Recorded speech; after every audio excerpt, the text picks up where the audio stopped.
So it's a pleasure to welcome people like you, and you could have a beautiful view of our mine on top of that. It's a spectacular place. Just a little bit about myself first. I've been with this industry for more than 20 years, with Rio Tinto for more than 17 years now, in different countries. In Canada, I'll explain my French accent. I'm not coming from France, I'm from Montreal. Also in the Middle East, we have a joint venture with Rio Tinto in the Middle East, and I was there for 3 years, and in the US as well. You know, more than 2 years with Rio Tinto Minerals in Boron. So I've just been nominated as general manager. Maybe you know Dean Gehring, who was a GM before. He's been promoted as the president of Rio Tinto Minerals. So I report to him now, and we're pretty proud of Dean. He's doing such a good job for this company. A little bit about boron operations here. It's a spectacular place because, and I could say that it's the most spectacular plant that I've seen in Rio Tinto. And the reason why I say that is that you have, on one location, you have the mine, you know, everything from the mine to market.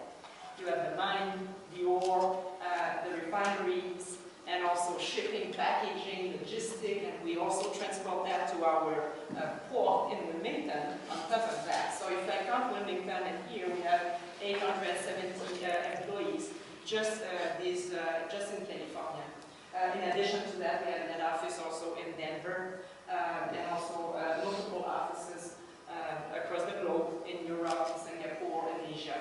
A little bit about our business, the borates business. We supply all sort of products to more than 1,000 customers around the world. Many applications, cell phone glass, TV screens, detergent, bodybuilding, also the wood preservation, agriculture, fertilizer. There's a lot of applications for our product, and we're extremely proud to show the place. We had customers recently coming from China, and the feedback we got was that the product is high quality. They're extremely satisfied with the service as well. So it's a beautiful business. In terms of a couple of numbers, we produce more than 1 million tons of finished good product here in Boron. So it's a lot of containers and cars and bags, and at the end we have multiple sort of bags and to different markets. So it's a complex, interesting, and fascinating business. In terms of a couple of things that we're really proud of, and I'm sure you're aware of that, safety is really first for us. Last year we decreased the safety accident by more than 60%. We're close to zero, and we aim for zero. At the end of the day, we care for our people, and that's the most important thing, is that they go back home safely with their family. This is something that we're really proud of, and it's first in everything we do. So that's something that we're extremely proud of, and also a couple of other things as well that we're really proud of. Last year, with the water issue in California, we've decreased our fresh water usage by 15%, which is extremely big. And we did also, at the same time, we reduced our energy consumption by 15%. So in terms of environment and safety, this is really top priority for us. In addition to that, we've also reduced our cost per ton to remain competitive by 20%, almost 20% in the last 2 years, which is a fantastic result. And we did that because of our people. They improved their productivity. They're just, willing to share, initiatives and things to improve the business. They understand very well the context that we operate in, and the context being that we have mainly these two main players in this industry, us and EKEA in Turkey.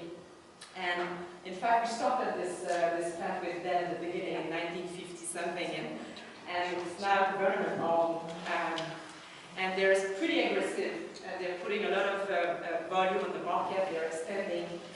more than the demand, it puts a lot of pressure on cost, on price, and this is a big threat for us in the business, and our people, they understand that very well. So, and that's the reason why we always try to beat them on cost and play in this market. So that's really the context for us is this competition with ETI. And the unemployment numbers came in yesterday, and they're 11%. You can see the blue line is about 11% on the left axis, and we're really kind of cooling off our economic growth. The next slide I wanted to show you, even though we're in mainly renewable energy part of the county, I wanted to show you that despite the red line, which is oil prices, we have lost in the last 3 to 4 months about 100 jobs in oil. Now that's just the extraction, direct jobs. That's not saying that if the prices stay at this level for the next few months that we're not going to have really massive layoffs, but in terms of the state monitoring employment in oil, we've gone from about 11,900 to 11,800 over the last 4 months. So the blue is really, luckily we're now holding our own in terms of oil employment, which I don't have to tell you, 11,000 jobs really is 15,000 jobs in terms of direct and indirect. Then a couple other slides quickly. Just wanted to show you, if you can see it up the top, why are oil prices dropping? Well, you can see that supply, thank you. Supply has passed demand since the end of 2013. So if you go back to your simple economics 101, that should be why there's pressure for prices to go down, regardless of OPEC as well. But the main thing is that we haven't been, because fracking has been so successful, and we really have energy independence in a lot of ways, supply is increasing. We can't export, right? We can't really export our own oil. So the supply is actually more than enough, and so therefore we have pressure downward on oil prices. And next, I think one of the main reasons too is this is GDP growth worldwide versus oil prices. China and India and other countries, their economies are cooling up. Population growth is slowing down versus where it was last few years. So again, that means that demand is not as high as it used to be. So anyway, I wanted to just show those, and then let's see what else. We'll talk about a couple energy. Oh, finally, this just came out. This is Kern. Bakersfield means Kern County. STEM jobs, which we have a lot in East Kern. We are number 4 in the country, Kern County, for highest annual median wage for STEM workers. And that's adjusted for cost of living, obviously. That's important to show up. You have on the right side Oxnard, San Francisco, the worst places to live. Your purchasing power is on the bottom. Yet, Kern County, we're in the top 4. So if that's not a great recruiting tool and for professionals looking where to locate, I don't know what is. Versus the humidity of Houston. I don't know if you've been to Houston. Around this in the summer. Colorado Springs, I won't talk about that. But we're a great place, right? Where you can have that quality of life. So that will come out in our market overview, I know, as well. Kimberly did that. If you haven't gotten a notice from me about our March 19th event and you want to come to it, contact me. My contact info is on the inside. Let me know so that you can show up next week, and we'll walk you through all the details. Harvey's going to talk about our real estate numbers. One of the water guys is going to talk about the water story. Who else? Anyway, I've got a slate of people that will help us unroll the round table and talk about everything inside.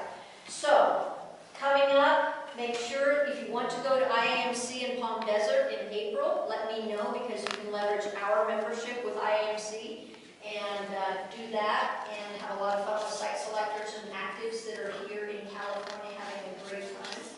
You're going to be there? Yes, I fell some whistles. Okay. Which I wanted to add to Kimberly a comment about recruiting people, and I think Teresa, you probably saw Russell Judd, who runs KMC, was speaking to the Board of Soups, and he's told this story, which I'm not sure how to respond. He says that a urologist that was recruited to come to KMC was very excited, but he changed his mind when he broke up with his girlfriend right before moving here. And he said that he was skeptical that he'd be able to find a suitable girlfriend in Bakersfield. it's like, but I'm saying, like, I'm sorry, but that's kind of beyond our control. So, you never know why people don't come to right. Kern. And so we've still got this great image we have to deal with and we have to fix. You guys help me with our quality of life section. I put a little plug in there for quality of life in Kern River Valley. And so truly our roundtable report is only as good as the information we receive from all of our regional partners. And so the stories that we tell really are the stories that we tell. And so when I reach out to you or one of my assistants reaches out and says, hey, we need some help writing a story for the roundtable report, respond, throw pictures at me, Tom and Bill, you guys sent me photos, and so I get to give you a shout out for that, but it really is a labor of love and we need everyone's support in doing that. So, any questions? Good.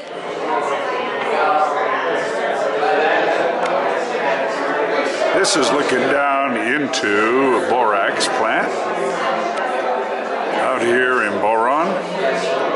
That's looking west. And then as we come across here, we see the processing. And here's the actual pit. Reminds me of Butte, Montana without the water. And this is a big pit. Stretches far to the east.